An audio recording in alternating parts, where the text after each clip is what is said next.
ഏയ് ഈ അഡ്രസ്സിലുള്ള ഈ അബുട്ടിയേജിന്റെ കട ഏതാ? ഇവിടെ നിന്നാണ്ട് തിരിഞ്ഞിട്ട് പശത്തെ കടയാണ്. ഇത് പ്രത്യേകിച്ച് ഒന്നുമില്ല, കാണേണ്ട ഒരു കാര്യം ഉണ്ടായിന്ന്. എന്തെങ്കിലും സാമ്പത്തിക സഹായത്തിനാണെങ്കിൽ വെറുതെ ഒന്ന് സമയം കളയണ്ട. മൂപ്പര് അർത്ഥത്തോട് തുപ്പ് വെക്കാത്ത ആളാണ്. ഇവിടെ ആചാര്യ തെരഞ്ഞ് പലരും വരവുണ്ട്. മൂപ്പര് എങ്ങനെ കടയിൽ നിന്ന് പുറത്തേക്ക് പിടിച്ചുകൊണ്ടിരിക്കാണ്ട് 2 പഞ്ചാര വാക്കും പറഞ്ഞിട്ടാണ് പറഞ്ഞേക്കലാണ്. മൂപ്പരാർക്കും 5 പൈസ കൊടുത്തതായിട്ട് എന്റെ അറിവിലില്ല.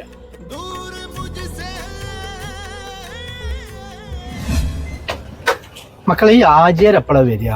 മുതലാളി എന്റെ സമയമായി 4 മണിക്കാകുമ്പോഴേക്കും എത്തണ്ട. രാവിലെ ഒന്ന് വന്നു പോയാ വൈകുന്നേരം ഒന്നും കൂടി വരലുണ്ട്. നിങ്ങൾ എവിടുന്നാ? ഞാനേ വിസിറ്റിങ്ങിൽ വന്നാണ്. നാട്ടിലൊരു വൃദ്ധസദനത്തിന്റെ നടത്തിപ്പേരനാണ്. അപ്പൊ ആചാര്യ ഒന്ന് കണ്ടിട്ട് പോകാന്ന് കരുതി ഇങ്ങനെ കാത്തിക്കുന്നു. പറഞ്ഞോണ്ടൊന്നും തോന്നരുത്. ഇവിടെ മുതലാളിനെ അന്വേഷിച്ച് പലരും വരാറുണ്ട്. ഞങ്ങൾ അറിഞ്ഞിടത്തോളം മുതലാളി 10 പൈസ ആർക്കേലും കൊടുത്തായിട്ട് അറിയില്ല. 3-4 കാട്ടിയും സ്വത്തും മുതലൊക്കെ ഉണ്ട്. എന്നാലും ഈ പഴയ വണ്ടി ഈ ഇങ്ങിച്ചടച്ച കുപ്പായിട്ടിട്ട് മൂപ്പര് നടക്കും. പിന്നെന്താന്ന് വെച്ചാലേ ഞങ്ങൾ ഈ പണിക്കാര കാര്യത്തില് ശമ്പളമായാലും എന്തായാലും ഒരു ബുദ്ധിമുട്ടുണ്ടാവില്ല. ഞമ്മക്കിപ്പോ അത് നോക്കിയാ പോരെ. ആ മുതലാളി വരുന്നുണ്ട്. അസ്സലാമലൈക്കും.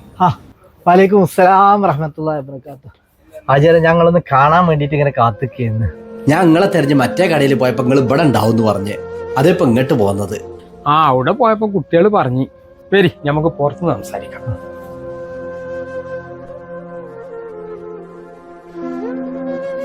ആ പാവം കൊറേ ബുദ്ധിമുട്ടി ഇവിടെ വരെ വന്നതല്ലേ. എന്തെങ്കിലും ചില്ലറുണ്ടായി കൊടുത്താല് പാവാണ്. എന്നാ അയാൾ മുതലാളിന്റെ അവിടെ പുറത്ത് സംസാരിച്ചിട്ട് പോകുമ്പാട് കൊടുത്താളെ. ഏയ്, നിങ്ങൾ ഏതായാലും ഇതുവരെ വന്നതല്ലേ, ഇതവിടെ വെച്ചോളി. അതൊന്നും വേണ്ട, ഇത് ഞങ്ങളൊക്കെ ചെറിയൊരു സംഖ്യയാണ്. വേണ്ട മക്കളെ, എന്നോട് പറയരുത് എന്ന് പറഞ്ഞാണ്. എന്നാലും ഞാൻ പറയാണ്, വൃദ്ധസദനത്തിന്റെ ഒരു കൊല്ലത്തെ നടത്തിപ്പ് ആചാര്യ ഏറ്റെടുത്തിട്ടുണ്ട്.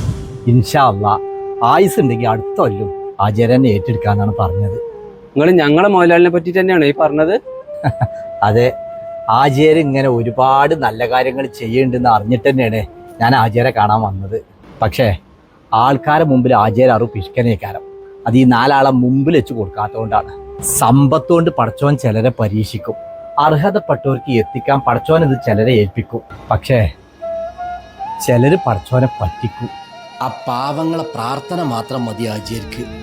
ആയുസ് നീട്ടിക്കൊടുക്കട്ടെ.